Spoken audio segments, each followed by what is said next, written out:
विधायक दल के नेता के रूप में सम्राट चौधरी जी और उप नेता के रूप में विजय के नाम का ऐलान करता हूँ। जो विधायक दल का नेता चुने जाने पर सम्राट चौधरी जी को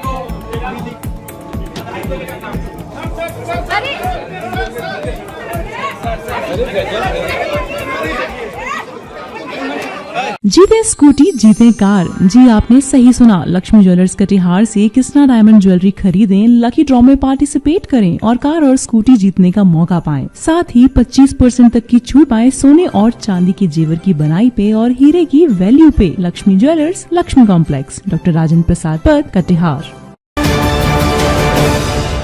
नमस्कार, BMW न्यूज बिहार में आपका स्वागत है और आज का हमारा स्पेशल न्यूज पैकेज बिहार की सियासत का वो समीकरण है जो हैरान करने वाला है। 2025 विधानसभा चुनाव में एनडीए की भारी जीत के बाद कल 20 नवंबर को पटना के ऐतिहासिक गांधी मैदान पर शपथ ग्रहण होना है। नीतीश कुमार 10वीं बार मुख्यमंत्री बनेंगे, लेकिन बीजेपी ने सम्राट चौधरी और विजय कुमार सिन्हा को फिर से उप मुख्यमंत्री बनाने का जो फैसला लिया है उन पर भी सवाल है। सवाल उठता है कि यह फैसला बीजेपी के लिए जरूरी रणनीति है या मजबूरी की उपज। जातीय समीकरणों का खेल, गठबंधन की मजबूतियां और कमजोरियां, इन्हीं बातों को समझने के लिए इस समीकरण को आज खोलते हैं आपके सामने। तो सबसे पहले समझते हैं कि फैसले की पृष्ठभूमि क्या रही होगी। बीजेपी विधायक दल की बैठक में सर्वसम्मति से सम्राट चौधरी को विधायक दल का नेता और विजय सिन्हा को उपनेता चुना गया।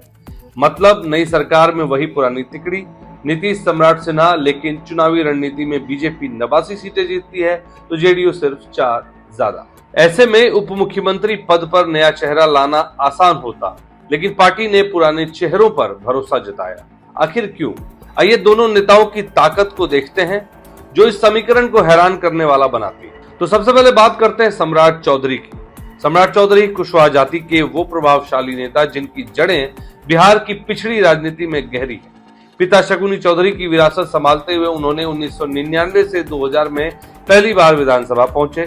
2017 में बीजेपी में शामिल होकर वो पार्टी के आक्रामक चेहरा बने। 2023 में बिहार बीजेपी अध्यक्ष बने और जनवरी 2024 में उप मुख्यमंत्री का पद संभाला। उनकी कुशवाहा पृष्ठभूमि बीजेपी को ओबीसी वोटों में मजबूती देती है, खासकर नीतीश कुमार के कुर्मी डोमिनेंस के खिलाफ। तारापुर से इस बार उन्होंने आरजेडी के अरुण शाह को 45,820 वोटों से हराया।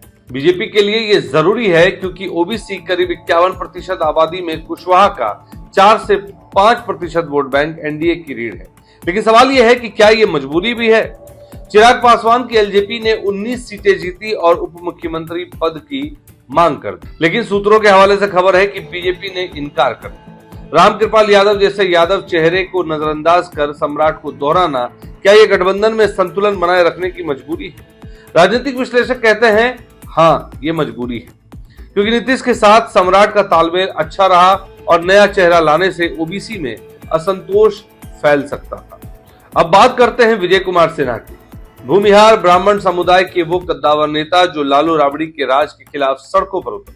2005 से लखीसराय से विधायक, 2010, 15, 20 और अब 2025 में शानदार जीत। एबीवीपी से आरएसएस की पृष्ठभूमि, 2020-22 में स्पीकर रहते नीतीश समेत विपक्ष से कई बार टकराव।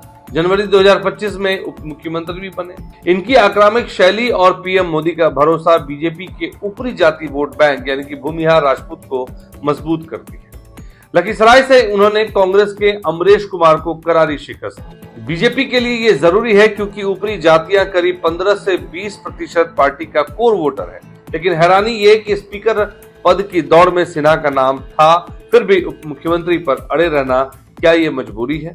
रिपोर्ट्स कहती है कि बीजेपी ऊपरी जाति नेतृत्व को मजबूत रखना चाहती है, वरना चिराग या अन्य सहयोगी दबाव डालते। अब सोशल मीडिया प्लेटफॉर्म एक्स पर बहस छिड़ी हुई है। कई यूजर्स कह रहे हैं पुरानी तिकड़ी से बिहार में बदलाव कैसे? तो ये समीकरण क्यों हैरान करने वाला है? एक तरफ बीजेपी की 89 सीटें, वो सीएम पद की दावेदारी कर सकती थी लेकिन नीतीश को ही चुना।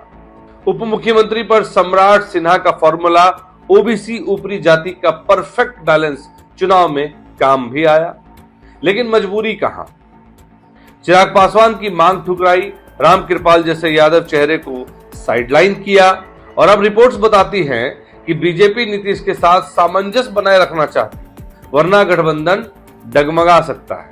कुछ लोग एक्स पर पोस्ट में पूछ रहे हैं कि क्या ये जाति की राजनीति का पुराना खेल है। हालांकि विश्लेषक मानते हैं ये जरूरी तो है वोट कंसोलिडेशन के लिए, लेकिन मजबूरी भी है क्योंकि नया चेहरा लाने से आंतरिक कलह बढ़ सकता है। राजनीतिक विशेषज्ञों का कहना है कि सम्राट सिन्हा का दोहराव बीजेपी की स्ट्रेटजी है, जातीय संतुलन बनाए रखकर 2029 लोकसभा की तैयारी। लेकिन विपक्ष चिल्ला रहा है। आरजेडी के तेजस्वी यादव ने कहा कि ये पुरानी फिल्म का रीरन है, बिहार को नया चाहिए। कल का शपथ ग्रहण ऐतिहासिक होगा, पीएम मोदी, सीएम योगी समेत कई नेता हाजिर होंगे। लेकिन सवाल अब भी बाकी है कि क्या ये समीकरण बिहार को विकास की नई ऊंचाइयों पर ले जाएगा या जाति की जंजीरों में बांधे रखेगा। तो दोस्तों, बिहार की सियासत में ये हैरान करने वाला समीकरण हमें सोचने पर मजबूर करती है कि क्या ये जरूरी रणनीति बनेगी, बिहार का भविष्य या मजबूरी की निशानी। आप क्या राय रखते हैं? कमेंट्स में अपनी बातें हमें जरूर बताएं और बीएमडब्ल्यू न्यूज बिहार पर बने रहने के लिए बहुत बहुत धन्यवाद। आपको हमारी खबर अच्छी लगी हो तो हमारी खबर को ज्यादा से ज्यादा लाइक करें, शेयर करें और चैनल को सब्सक्राइब करना ना भूलें। बहुत बहुत धन्यवाद।